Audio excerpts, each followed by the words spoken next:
Hello my dear students, आज शुरू करते हैं क्लास 10th साइंस चैप्टर 5, जिसका नाम है पीरियोडिक क्लासिफिकेशन ऑफ एलिमेंट्स। यानी जो एलिमेंट्स होते हैं उनका पीरियोडिक क्लासिफिकेशन कैसे करें, ये इस चैप्टर में हम सीखेंगे। ये बहुत ही अच्छा चैप्टर है।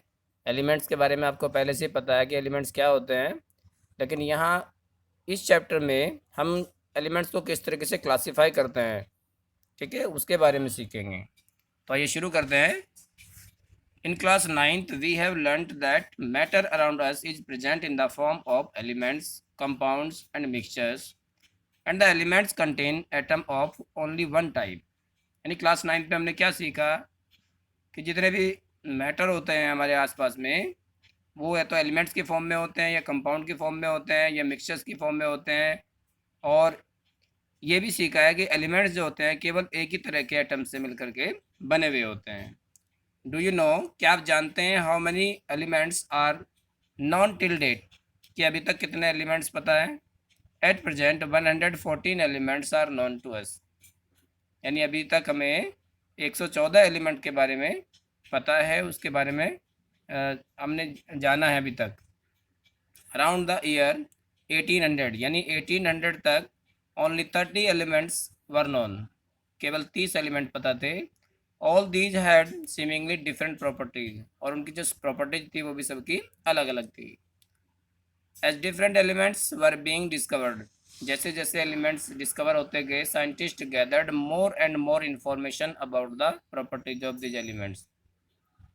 तो जैसे जैसे एलिमेंट्स डिस्कवर होते गए, साइंटिस्ट ने उनके बारे में, उनकी जो प्रॉपर्टीज है उनके बारे में और ज़्यादा इंफॉर्मेशन इकट्ठा की। They found is difficult to organise all that was known about the elements.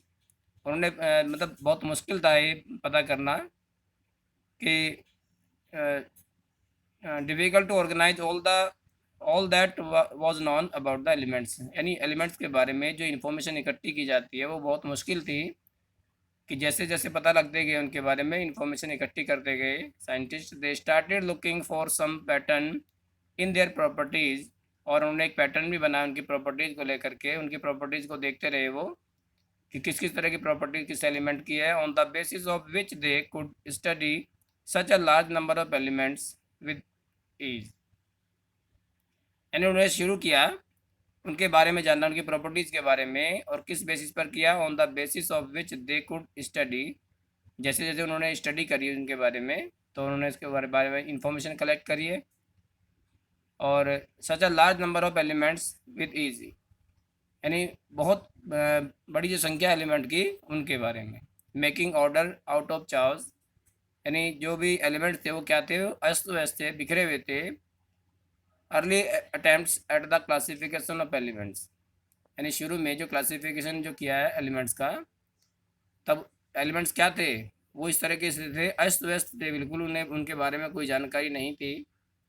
We have been learning how various things और living beings can be classified on the basis of their properties. हम ये भी सीख रहे हैं कि जो अलग अलग तरह की जो चीज़ें हैं, या अलग अलग तरह के जो लिविंग बींग्स हैं, कैन बी क्लासिफाइड, उनको भी क्लासीफाई किया जा सकता है on the basis of their properties, उनकी प्रॉपर्टीज़ के बेसिस पर। इवन इन अदर सिचुएशन, दूसरी सिचुएशन में we come across instances of organisation based on some properties. यानी कुछ केसेस में हम जो ऑर्गेनाइजेशन जो होता है, ऑर्गेनाइजेशन के बेस पर, या कुछ प्रॉपर्टी जो होती है उनके बेस पर इसको कर सकते हैं, सिचुएशन को कंसीडर करते हैं। For example, in a shop, जैसे कि एक शॉप है, shops are kept together at one place, यानी जितने भी साबुन होते हैं उनको एक ही प्लेस पर रखा जाता है।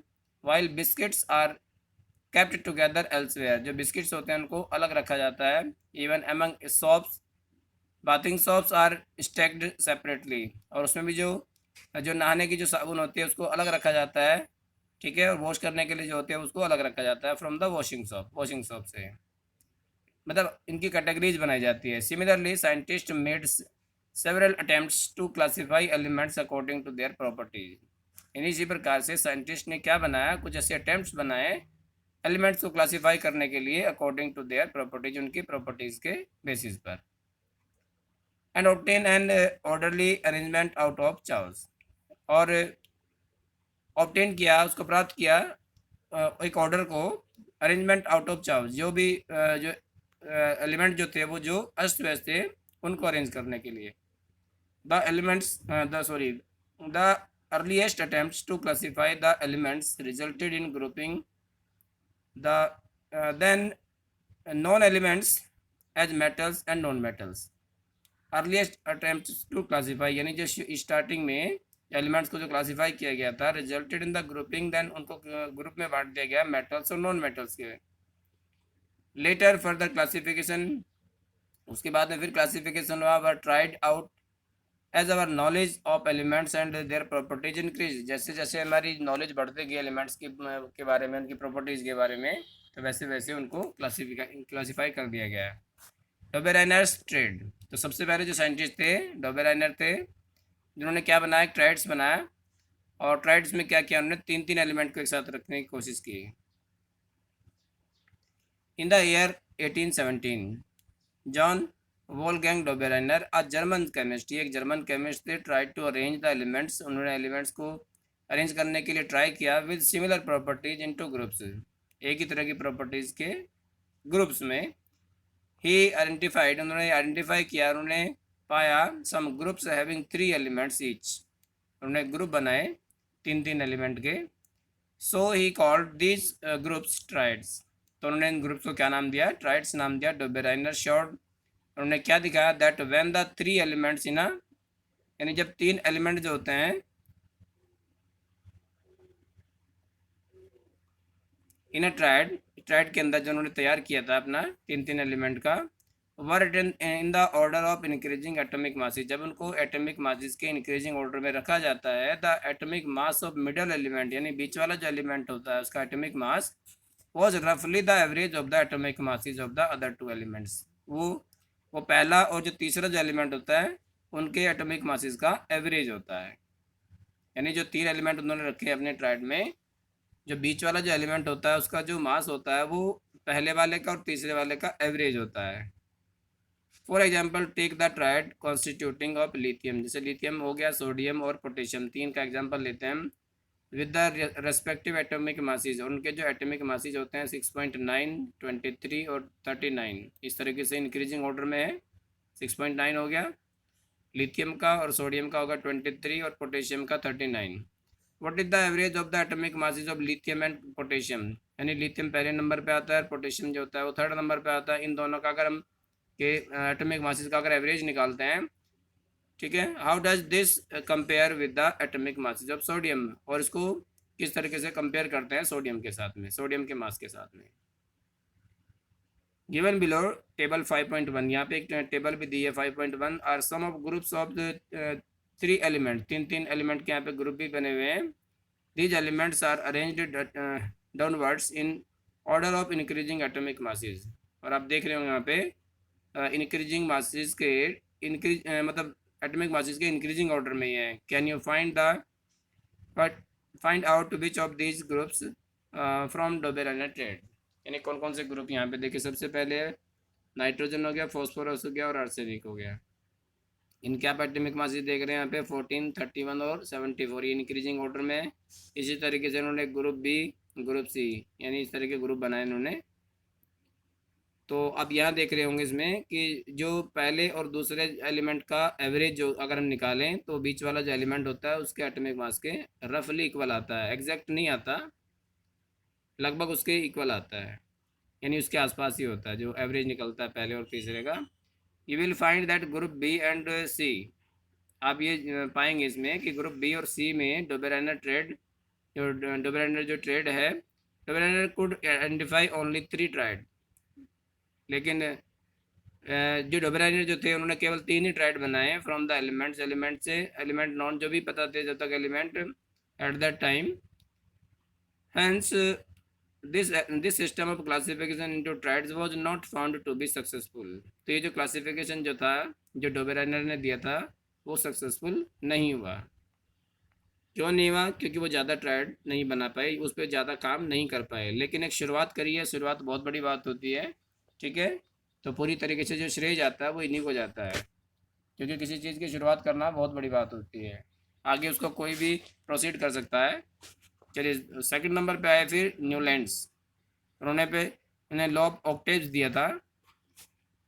The attempts of Dobereiner encouraged, उन्होंने क्या किया, जो अटेम्प्ट जो थे डोबेराइनर के, उन्होंने उसको एनकरेज किया अदर केमिस्ट, दूसरे जो केमिस्ट थे, टू कोरिलेट, उसको कोरिलेट भी करने के लिए the properties of elements with their atomic masses, उनकी एटॉमिक मासेस के हिसाब से उनकी प्रॉपर्टीज को कोरिलेट करके देखा। इन 1866 जॉन न्यूलैंड्स, यानी 1866 में जो जॉन न्यूलैंड जो थे, ये इंग्लिश केमिस्ट थे, arrange the then known elements, जो उस टाइम तक पता थे elements, in order of increasing atomic masses, उन्होंने एटॉमिक मासेस के इंक्रीजिंग ऑर्डर में उनको रखा।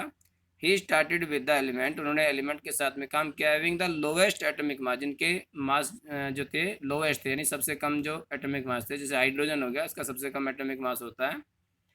एंड एंडेड एट थोरियम, और कहाँ तक किया उन्होंने, थोरियम तक। Which was the 56th element, जो 56वां एलिमेंट था। ही फाउंड दैट, उन्होंने पाया एवरी 8th एलिमेंट, यानी हर 8वां जो एलिमेंट होता है, had properties similar to that of first, यानी हर 8वें एलिमेंट की जो प्रॉपर्टी होती है वो फर्स्ट की जैसी ही होती है। He compared this to octaves found in music, therefore he called it the law of octaves, उन्होंने तुलना की उसकी ऑक्टेव्स की फाउंड ऑफ म्यूजिक से, therefore he called the law of octaves, तो उन्होंने उसको लॉ ऑफ ऑक्टेव्स कहा। It is known as Newlands law of octaves, जिसको law of Newlands law of octaves के नाम से जाना जाता है। In Newlands octaves the properties of lithium and sodium were found to be same. अब उनके अनुसार उन्होंने जो प्रॉपर्टी देखी लिथियम और सोडियम की, वो कैसी थी, वो एक जैसी थी। Sodium is the 8th element, sodium क्या होता है, 8वां एलिमेंट होता है आफ्टर लिथियम, लिथियम के बाद। Similarly beryllium and magnesium, beryllium और मैग्नीशियम जो होता है उसको रिसेंबल ईच अदर, वो एक दूसरे के साथ में रिसेंबल होते हैं। Part of original form of Newlands octaves is given in 5.3, तो आप यहाँ पे देख सकते हैं 5.3 में ये है न्यूलैंड्स ऑक्टेव्स, यानी सा रे गा मा पा दा नी, इस हिसाब से उनको सरगम के हिसाब से उन्होंने एलिमेंट्स को अरेंज किया। सबसे पहले hydrogen, lithium, beryllium, boron, carbon, nitrogen, oxygen, इस तरीके से उनको अरेंज किया। तो उन्होंने क्या बताया कि हर 8वां जो एलिमेंट होता है, जैसे जैसे हाइड्रोजन हो गया, फ्लोरीन हो गया, इन दोनों की जो प्रॉपर्टी होगी, यानी जो एक कॉलम के अंदर जितने भी एलिमेंट्स आ रहे हैं, आप देख पा रहे होंगे यहाँ पे, एक कॉलम में जितने भी एलिमेंट्स हैं उनकी प्रॉपर्टीज एक जैसी है, वो हर 8वें नंबर पे आता है। ठीक है, 7 स्वर होते हैं, तो 7 स्वर के हिसाब से जो 8वां जो एलिमेंट आता है, उन्होंने इसके हिसाब से रखा उसको। तो हर 8वां एलिमेंट, यानी जितने जो भी कॉलम में एलिमेंट पढ़ रहा है वो 8वां एलिमेंट पढ़ रहा है। आप अगर काउंट करेंगे स्टार्टिंग से, तो उनकी जो प्रॉपर्टीज है वो क्या है, वो एक जैसी है।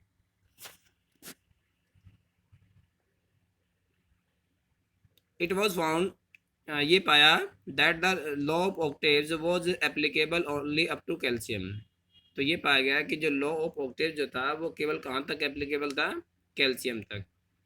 As after calcium every 8th element, calcium के बाद हर 8वां element did not possess property similar to that of the first, लेकिन जैसे हम कैल्शियम से आगे बढ़ते हैं तो हर 8वां एलिमेंट की जो प्रॉपर्टी होती है वो फर्स्ट वाले की जैसी नहीं होती, इसलिए ये जो लॉ ऑफ ऑक्टेव था ये भी फेलियर रहा।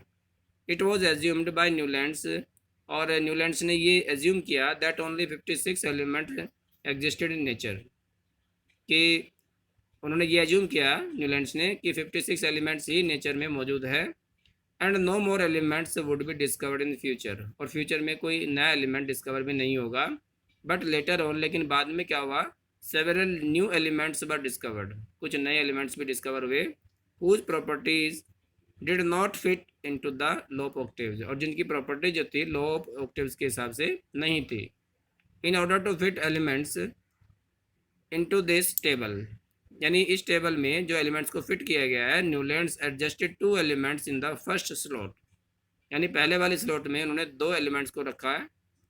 But also put some unlike element, लेकिन कुछ ऐसे भी एलिमेंट थे जो अनलाइक थे, जिनकी प्रॉपर्टीज एक जैसी नहीं थी, अंडर द सेम नोट, एक ही नोट में आपको देखने को मिलेंगे। Can you find examples of these from table 5.3। क्या आप उसमें से कुछ एग्जांपल ऐसे बता सकते हैं? मैं आपको टेबल दोबारा से दिखाऊंगा अभी। नोट द कोबाल्ट एंड निकल। जो नोट है कोबाल्ट और निकल जो होता है are in the same slot, एक ही स्लॉट में है। Note that cobalt and nickel are in the same slot and these are placed in the same column as fluorine, और फ्लोरीन के वाले कॉलम में ही वो मौजूद हैं। Chlorine and bromine which have very different properties, जिनकी प्रॉपर्टीज बहुत अलग होती है देन दीज एलिमेंट्स, इन एलिमेंट से। कोबाल्ट से और निकल से जो प्रॉपर्टी होती है क्लोरीन ब्रोमीन की बहुत अलग होती है, डिफरेंट होती है बहुत। आयरन विच रिसेंबल्स कोबाल्ट, आयरन जो होता है जो रिसेंबल होता है कोबाल्ट के साथ में, एंड निकल, निकल के साथ में, इन प्रॉपर्टीज के हिसाब से has been placed far away from these elements, उसको क्या कर दिया गया, उसको बहुत दूर कर दिया गया, उनको अलग कर दिया गया उससे। तो आप देख सकते हैं, दोबारा से मैं आपको दिखाऊंगा टेबल। इस टेबल में आप देखिए जरा, आयरन कहाँ पे है, सबसे राइट साइड में जो कॉलम है, सबसे लास्ट वाले कॉलम में आयरन है, जबकि कोबाल्ट और निकल जो है वो सबसे फर्स्ट वाले कॉलम में। जबकि दोनों की प्रॉपर्टी सेम है तो दोनों को एक साथ होना चाहिए था, लेकिन वो नहीं हुए एक साथ में। और आप यहाँ भी ये भी देख रहे होंगे कि एक ही स्लॉट में दो दो एलिमेंट्स को भी रखा गया है, जो कि उसके हिसाब से सही नहीं है। तो यानी कुल मिला के, अब यहाँ पे कुल मिला के बात ये रही कि इस हिसाब से भी जो लाइटर जो एलिमेंट थे उन्होंने इसी पे काम किया। कैल्शियम के बाद वो एलिमेंट जो थे वो अरेंज नहीं हो पाए उनसे, ठीक है, उस हिसाब से जिस हिसाब से वो लेके चले थे, जिस हिसाब से उन्होंने ऑक्टेव्स बना था। ऑक्टेव्स का मतलब होता है अष्टक, यानी आठ आठ आठ एलिमेंट जो होते हैं एक साथ रखे हैं, और हर आठवें एलिमेंट की जो प्रॉपर्टीज थी वो पहले के जैसी थी। चलिए नेक्स्ट देखते हैं, making order out of Charles Mendeleev's periodic table. यानी मेंडलीव की जो पीरियोडिक टेबल थी, उन्होंने किस तरीके से एलिमेंट्स को, जो भी एलिमेंट्स बिखरे हुए थे उनको किस तरीके से उन्होंने अरेंज करने की कोशिश की। Even after the rejection of Newlands law of octaves, जब न्यूलैंड्स का जो लॉ था ऑक्टेव्स का, जब उसको रिजेक्ट कर दिया गया, उसके बाद मैनी साइंटिस्ट, बहुत सारे scientist continue to search for a pattern, और इस पैटर्न को कंटिन्यू करने के लिए बहुत साइंटिस्ट ने प्रयास किया लगातार इसमें, और उसको कोरिलेट करके भी देखा the properties of elements with their atomic masses, उनके एटॉमिक मासेस के हिसाब से उनकी प्रॉपर्टीज को कोरिलेट भी किया है। The main credit for classifying elements goes to Dmitri Levonvich Mendeleev, यानी जो मुख्य रूप से जो उनको क्रेडिट जाता है क्लासिफिकेशन का एलिमेंट्स के, वो किसको जाता है? दमित्री, इनका पूरा नाम है Dmitri Levonvich Mendeleev, are Russian chemist, ये रशियन केमिस्ट थे। He was the most important contributor to the early development of periodic table of elements, wherein the elements were arranged on the basis of their fundamental property. ये वो the most important contributor, ये बहुत ही important contributor थे इसमें to the early development of periodic table, यानी सबसे पहले जो पीरियोडिक टेबल जो डेवलप की थी वो उन्होंने की थी टेबल एलिमेंट्स की, where in the elements were arranged on the basis of their fundamental property, यानी उनकी जो फंडामेंटल प्रॉपर्टी जो थी एलिमेंट्स की उनके हिसाब से उन्होंने टेबल बनाई। द एटॉमिक मास, और वो फंडामेंटल प्रॉपर्टी जो थी वो क्या थी? वो थी एटॉमिक मास, यानी एटॉमिक मासेस के इंक्रीजिंग ऑर्डर में उन्होंने एलिमेंट्स को रखा अपनी टेबल में। And also on the similarity of chemical properties, और केमिकल प्रॉपर्टीज के जो सिमिलरिटी थी उसके बेसिस पर।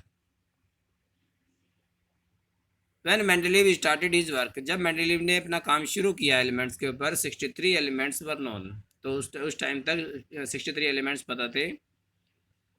He examined the relationship between the atomic masses of the elements and their physical and chemical properties. उन्होंने एग्जामिन किया relationship देखने के लिए एटॉमिक मासेस और atomic masses of elements and their physical properties, physical and chemical properties, उनके atomic masses को भी उन्होंने कंसीडर किया और उनकी फिजिकल और केमिकल प्रॉपर्टीज को भी कंसीडर किया।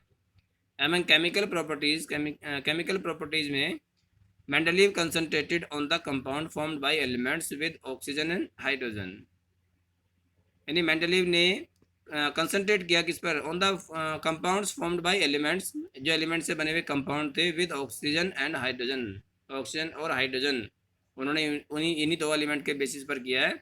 ही सेलेक्टेड हाइड्रोजन एंड ऑक्सीजन, अब उन्होंने हाइड्रोजन और ऑक्सीजन को ही सेलेक्ट किया। क्यों किया? As they are very reactive, क्योंकि वो बहुत ज़्यादा रिएक्टिव होते हैं। And formed compounds with most elements, और ज़्यादातर एलिमेंट्स के साथ में अपने कंपाउंड बना लेते हैं।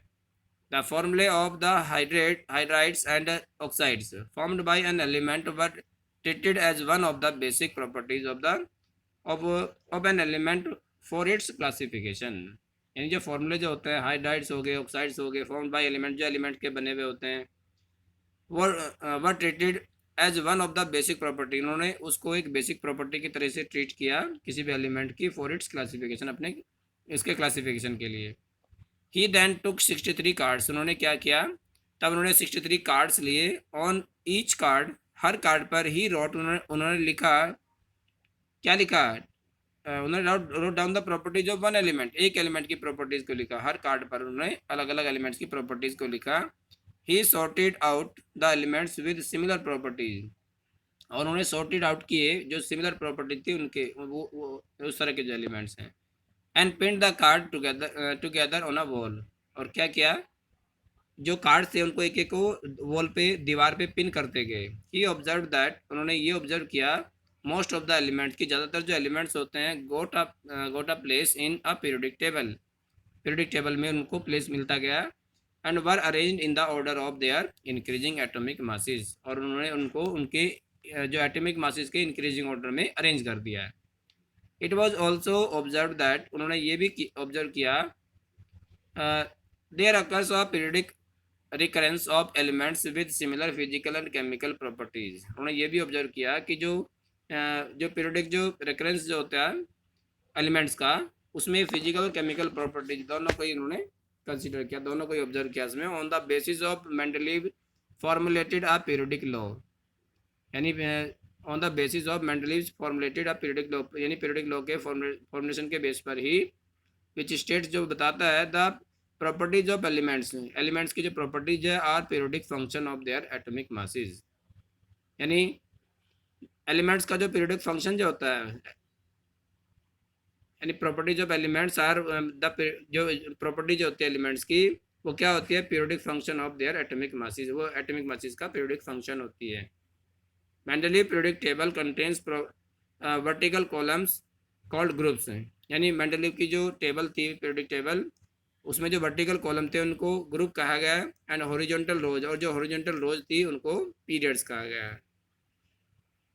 तो अब यहाँ पे देख सकते हैं मेंडलीव ने जो पीरियडिक टेबल बनाई थी एलिमेंट्स की, वो किस तरह की थी। ये उन्होंने बनाया एटॉमिक मासेस के इंक्रीजिंग ऑर्डर में। ठीक है, आप इसमें कॉलम देख रहे होंगे, फर्स्ट सेकंड थर्ड, सबसे ऊपर लिखा है ग्रुप्स में first second third four eight तक है, इनको कॉलम्स कहा गया है। और जो हॉरिजॉन्टल रोज हैं, जो हॉरिजॉन्टल रो आपको दिखाई दे रही है, उनको पीरियड्स कहा गया है। यहाँ पे लिखा period first second third fourth. तो इस तरीके से उन्होंने अरेंज किया था एलिमेंट्स को। Achievements of Mendeleev's periodic table, यानी जो मेंडलीव की जो पीरियडिक टेबल थी उसका अचीवमेंट क्या रहा। While developing the periodic table, जब वो पीरियडिक टेबल को डेवलप कर रहे थे, there were a few instances where Mendeleev had to place an element with a slightly greater atomic masses before an element with a slightly lower atomic mass, यानी उन्होंने ascending order में इसको, जो atomic masses के ascending order में रखा था उन्होंने एलिमेंट्स को। लेकिन कहीं पर ऐसा भी हुआ कि जहाँ पे थोड़ा सा एलिमेंट्स का जो एटॉमिक मास ज़्यादा था, लेकिन उसको उन्होंने उससे पहले रखा था, जो कि नहीं रखना था। ठीक है, लेकिन मजबूरन वो रखना पड़ा एटॉमिक मासेस के हिसाब से। कुड बी ग्रुप्ड टुगेदर, जिसको ग्रुप में साथ साथ लिया गया है। फॉर एग्जांपल कोबाल्ट, जैसे कोबाल्ट है, एटॉमिक मास कितना है 58.9, अपीयर्ड बिफोर निकल, वो निकल से पहले आता है, जिसका एटॉमिक मास कितना आता है 58.7। ठीक है, जबकि जबकि कोबाल्ट को बाद में आना चाहिए इंक्रीजिंग ऑर्डर के हिसाब से। 58.9 और 58.7 दोनों में अंतर है। 58.9 बाद में आना चाहिए इंक्रीजिंग ऑर्डर में, जबकि उसको पहले रखा गया था। टेबल में ऐसा शो भी किया गया है। Can you find out one more such anomaly, या क्या आप इस तरह की और जो गड़बड़ जो इसमें है, क्या उसको आप फाइंड कर सकते हैं। Further Mendeleev left some gaps in his periodic table, और उन्होंने आगे क्या किया, मेंडलीव ने अपनी पीरियडिक टेबल में कुछ गैप भी छोड़ दिए थे। ठीक है, instead of looking upon this gaps as defects अब ये उसमें डिफेक्ट्स के तरह से भी देखा गया है।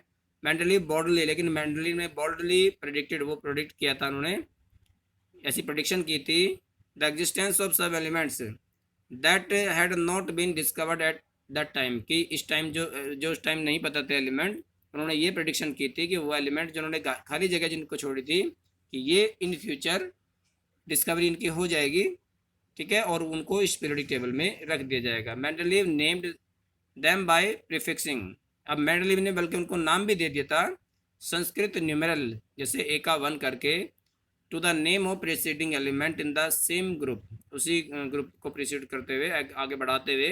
For instance scandium, gallium and germanium discovered later, अब स्कैंडियम और गैलियम और जर्मेनियम ये बाद में डिस्कवर हुए, है प्रॉपर्टीज, जिनकी जो प्रॉपर्टीज होती है सिमिलर टू ए का बोरॉन, जिसकी प्रॉपर्टी कैसी रही है, ए का बोरॉन, ए का एल्यूमिनियम, ए का सिलिकॉन की जैसी इनकी प्रॉपर्टी थी, ठीक है। द प्रॉपर्टीज ऑफ ए का एल्यूमिनियम प्रेडिक्टेड बाय मेंडलीव, यानी ए का एल्यूमिनियम की जो प्रॉपर्टी थी वो मेंडलीव ने प्रेडिक्ट की थी, and those of the element gallium, वो विच वॉज डिस्कवर्ड लेटर, जो बाद में डिस्कवर हुआ, एंड रिप्लेस्ड ए का एल्यूमिनियम, और ए का एल्यूमिनियम को उसने रिप्लेस कर दिया एज लिस्टेड, जैसे कि यहाँ पे दिखाया गया है इसमें।